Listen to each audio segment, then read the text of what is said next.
Hello. I'm back again.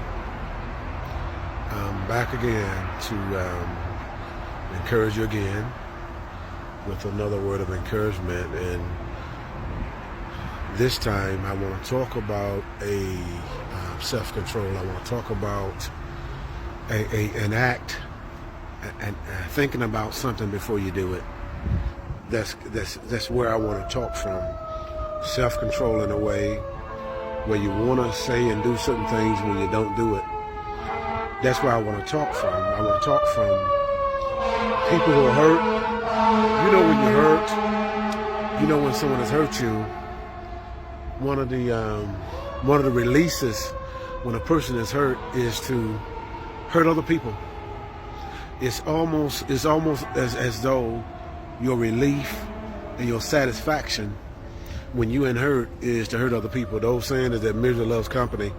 There are people who thrive on punishing and hurting other people who didn't have nothing to do with you being hurt.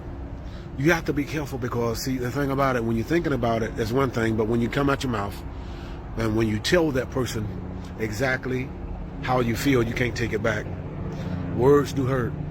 You have to be accountable for the things that you say that come out your mouth, especially when you say that you love a person or you love a people.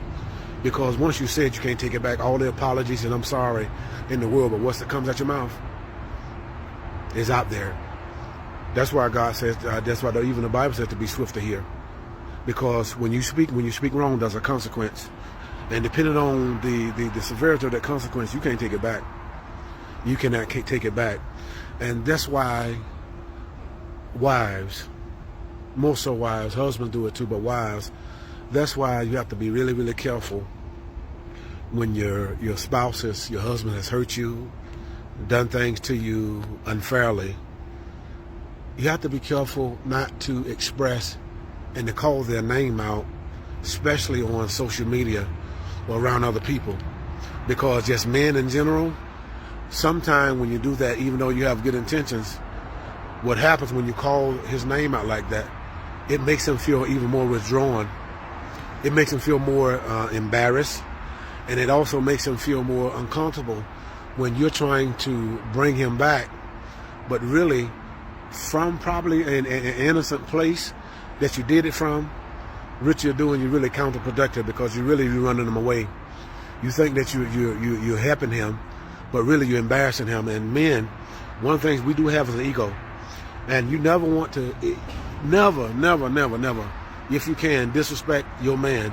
Because when a man feels disrespected, especially by his woman, then he shuts down. And so, not saying it's the case, but you have to just be careful when you deal with a man. When you deal with a man, ladies, you have to put yourself in the mind of a man, how a man think.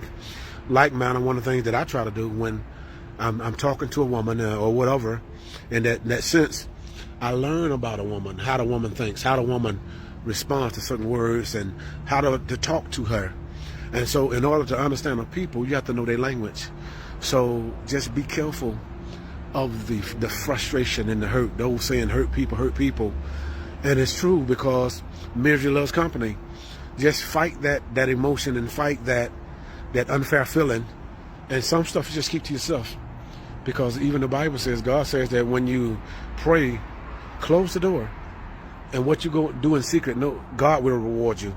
Not a person, not a personality, not a people. But God will give you that reward. So just be careful of what comes out your mouth. Just be careful of your words. Have a good day. God bless you.